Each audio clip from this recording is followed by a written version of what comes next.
My name is Professor Valentino Manasseh Lema. I'm a gynecologist, currently doing private practice in Nairobi, and of course, together with many other activities I do as a research across the sub-Saharan African region. I'm very much honored to be part of this milestone of CSA as the founder of CSA. But let me say at the beginning that I am really pleased that CSA, which we started 7 years ago, is still alive and growing, and it's a pleasure to see that we are making this celebration, the 7 years of the milestone. Now, CSA started really from two people's ideas. Basically, it was Professor Rogo Kama's concept, and because he was my mentor at that time at the Kenyatta National University of Nairobi, and I had done research as part of my dissertation in adolescent health within Nairobi area, and I had published 1 or 2 papers, and so people knew I was somebody with interest in adolescent health. So he approached me and said, we want to form this Center for the Study of Adolescence, and I was very keen that we actually start. The beginning was rough, to be honest with you. That was 1988. Because we didn't have very specific funding. We got some money from Population Council, some money from Options in Washington, and a few other donors. We had a small office. I was the only person in the office that time. Until later on, I was joined by Dr. Wangoi Njau. So there were 2 of us. In terms of the funding at the beginning, it was not easy because we were just beginning, and really nobody knew what we were doing. And if you remember very well, there was some negative.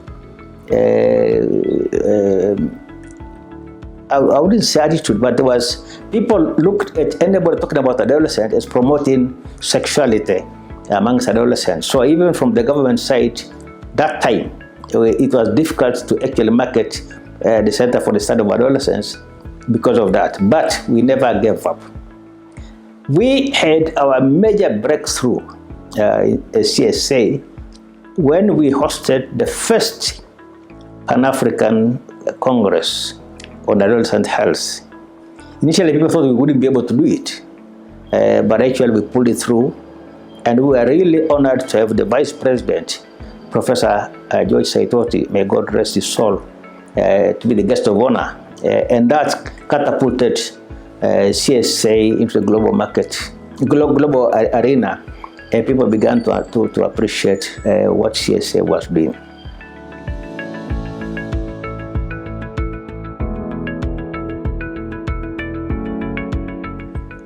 I think from that very beginning, like I said, once we were able to have the Vice President of Kenya to open the Pan-African Conference on Adolescent Health, that actually opened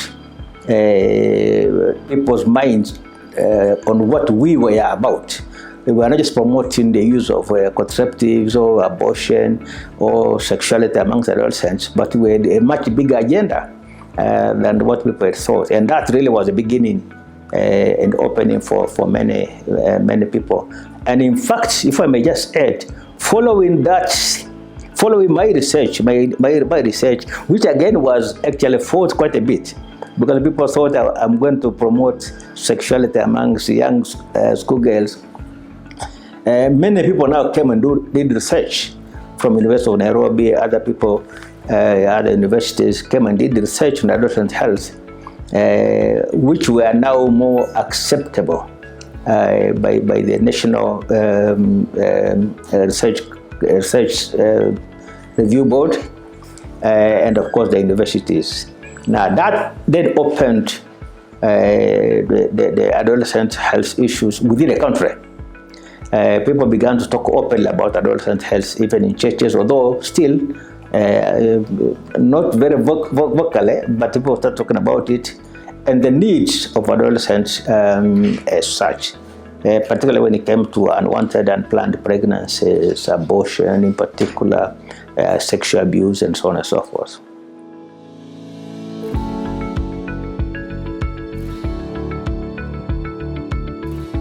If I look at the local arena, that is Kenya, where CSA is based, definitely the CSA, by CSA being present in Kenya, and the initial work which CSA has done and which continues to do, I think people are beginning to appreciate, even those who were negative about it are beginning to appreciate and know the value of adolescent health in the totality of human health in Kenya. So it's no longer by the way, it's kind of being mainstreamed now, even the Ministry of Health and other organizations in the country. So I think that has helped put adolescent health in the mainstream, health, planning, education, whatever you have.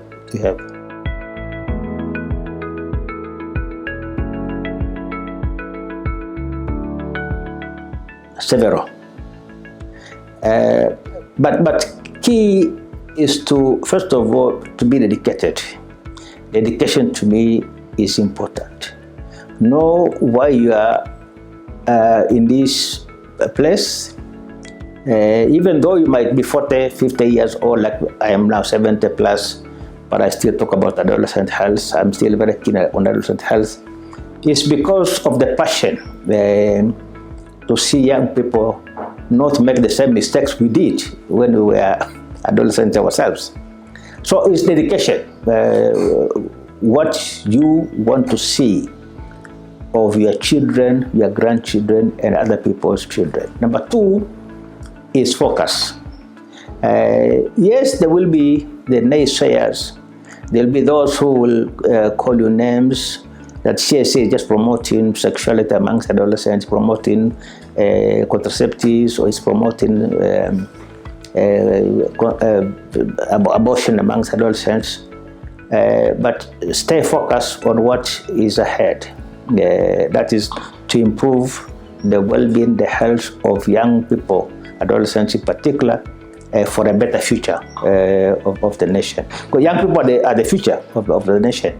If we destroy their life today, then there's no nation in the future. Number two is to, once you are focused, you are dedicated, you are determined, then you give your all. No shortcuts. You don't divide your loyalty between CSA and maybe some other conflicting institution, basically because there is money or there is incentive here and there. So really do what is you are here to do. There will be still, and still there are, a negative perception about the Center for the Study of Adolescence, and those will not go away. But that should not distract you or those who will come after you. Is to say, stick to your guidelines, stick to your constitution, stick to your policies, and show them what you are doing. And people will eventually know what you are all about and will definitely support you.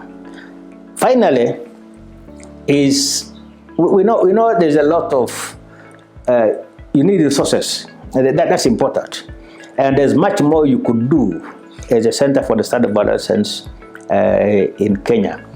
In fact, what I would personally want to say myself as the founder of CSA is to see CSA become an East African institution. In other words, I want to see you expand to Uganda, to Rwanda, to Burundi, Tanzania, Ethiopia, the Eastern Africa bloc as a start. And eventually, if we get even an African bloc. Now, for that, marketing is important, advocacy is important, visibility is important, and of course, the resources. Now, I know resources are a hindrance for many things. But I also know and believe there are many people with money out there who really don't know what to do with their money. Sometimes they leave the money to their dogs, they leave their money to their cats. And the cat, what is the cat going to do with the $100 or $1 million or $10 million?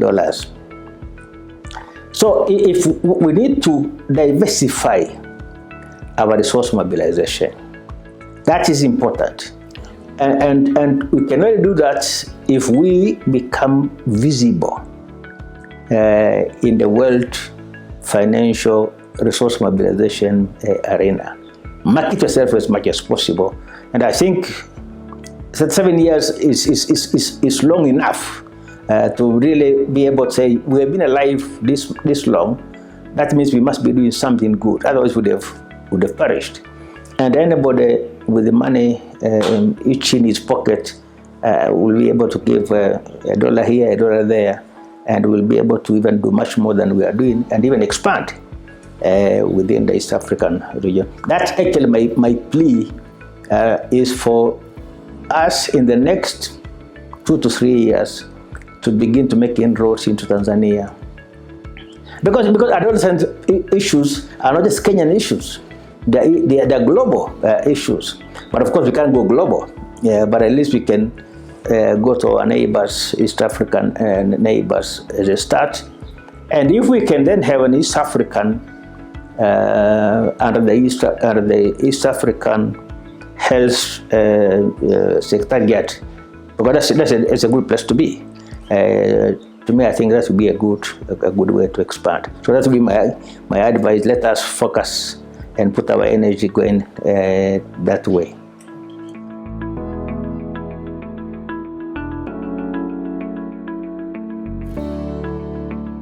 There are many. You see, I'm a gynecologist. I also, at the same time, I'm a sexual health expert. I've never left my heart of adolescent health since then. I still see a lot of challenges amongst the young people. One is they don't seem to have the right information. Now, question is, who is to blame? Are they the parents to blame? But even the parents themselves don't even know themselves what they're supposed to know. And therefore, they don't even know what to tell their adolescents in the first place. The school is not even the right place, because the teachers they're there for a pay. They don't have time. The class is only 1 hour, 40 minutes, 30 minutes, so they cannot do that much in that half an hour. The community elders are no longer there. They've all either died or vanished.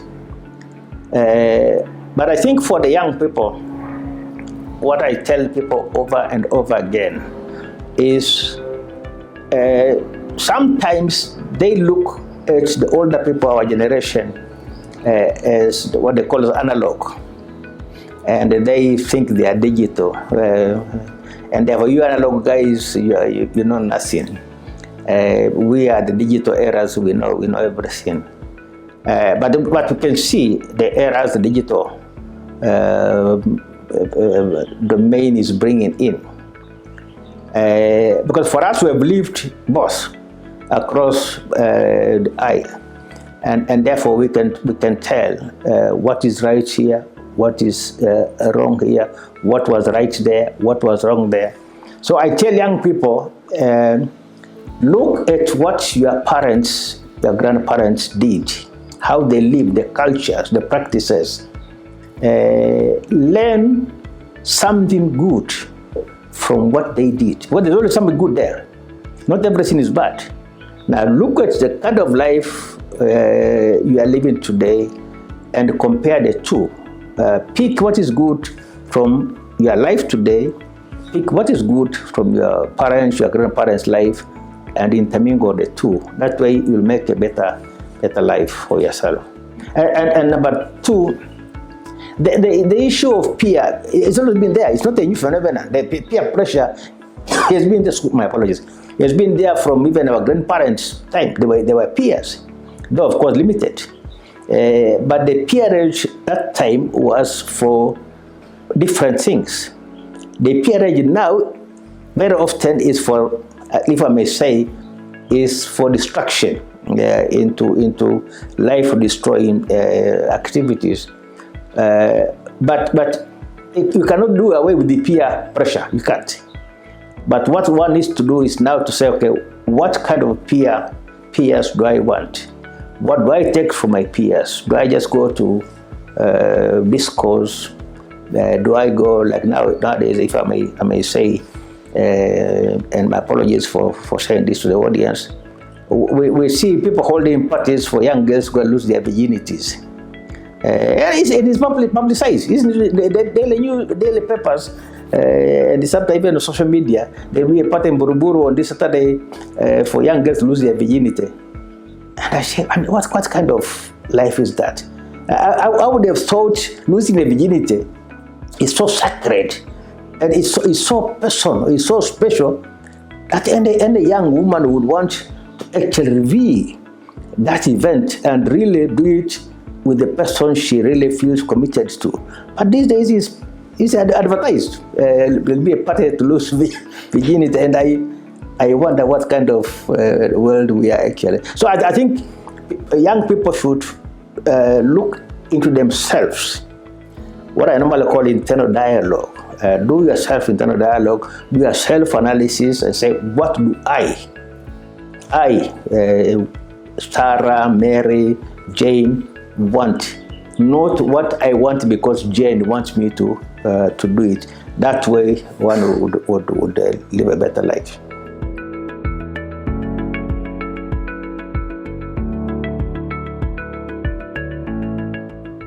Let me say this. I am really encouraged that CSA is now for 7 years.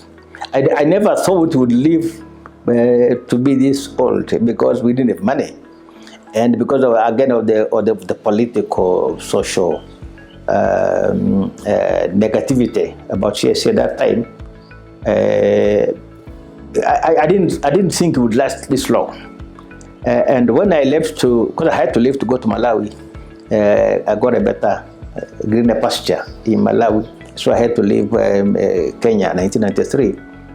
I left behind my colleague, Dr. Wangoi Njau, who continued running CSA with Professor Kamarogo. I didn't expect we would live this long because of the funding situation that time. So to have lived this long, that means there's something good CSA has been doing all these years. Otherwise, funding will have dried a long time ago. So I can only hope that the future will be brighter. That's hope. If you've been able to live for 7 years, I'm sure you'll live another 7 years. That will be 74 years, and therefore almost 100 years, and celebrate centenary. But like I said in the beginning, I would like to see CSA become more visible in Kenya. To start with, every corner of Kenya should know about CSA, and that's doable. That's doable. But of course, money is important. Number two is to expand to the other Eastern African countries. Even if it's not across the whole country, but at least have an office, have some activity in Tanzania, some activity in Uganda, some activity in Rwanda, some activity in Burundi, some activity in South Sudan, the Eastern Africa bloc. That way will show that this issue is not just unique to Kenya. Number two, it will also help, excuse me, it will also help to show comparability. How does the Kenyan situation compare to Uganda's situation? How does it compare to the Rwanda's situation? Is Kenya so unique that the issues of adolescence are only Kenyan issue, or they are across the board? And if so, are there similarities or are there differences? And perhaps learn from each other what they do in Rwanda, what they do in Uganda, what they do in Tanzania, and learn the good and the bad from each other.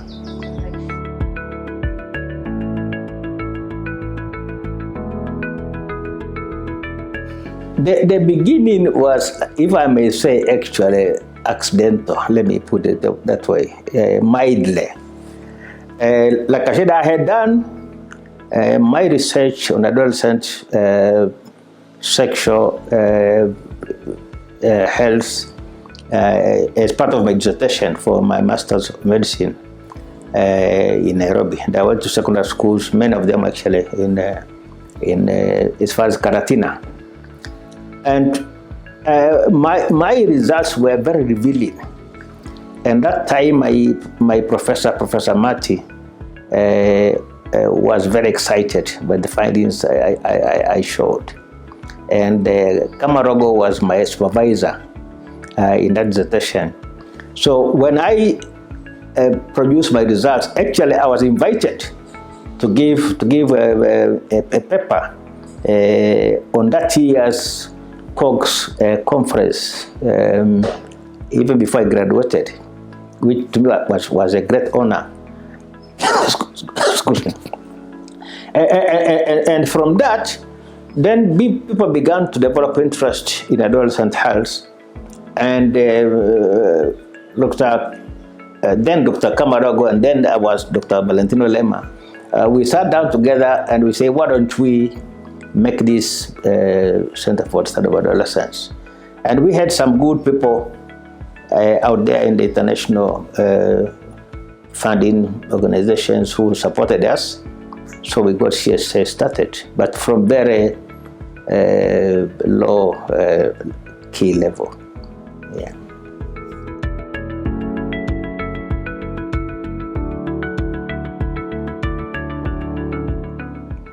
That's a very interesting, long story actually. At that time, I wanted to produce letterheads for CSA, and I deliberated quite a lot with myself because I was the only one anyway in the office. I was the one-man office. I deliberated a lot on what should be a good logo.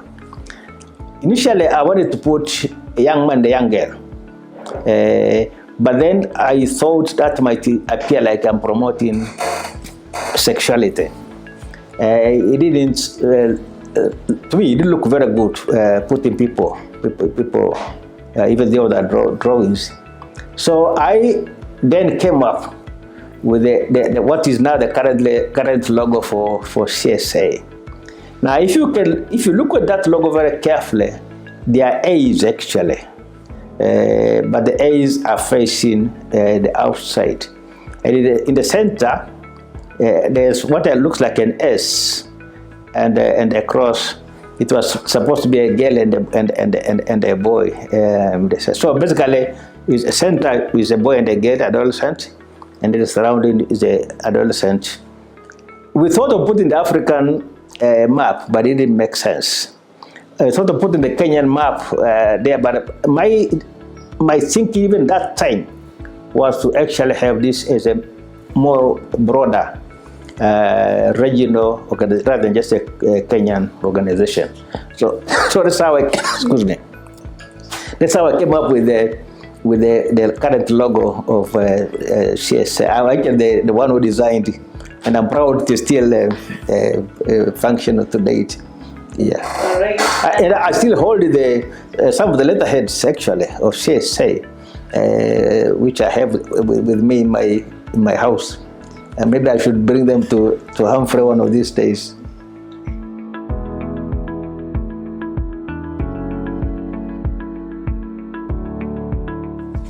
To me, when I look back,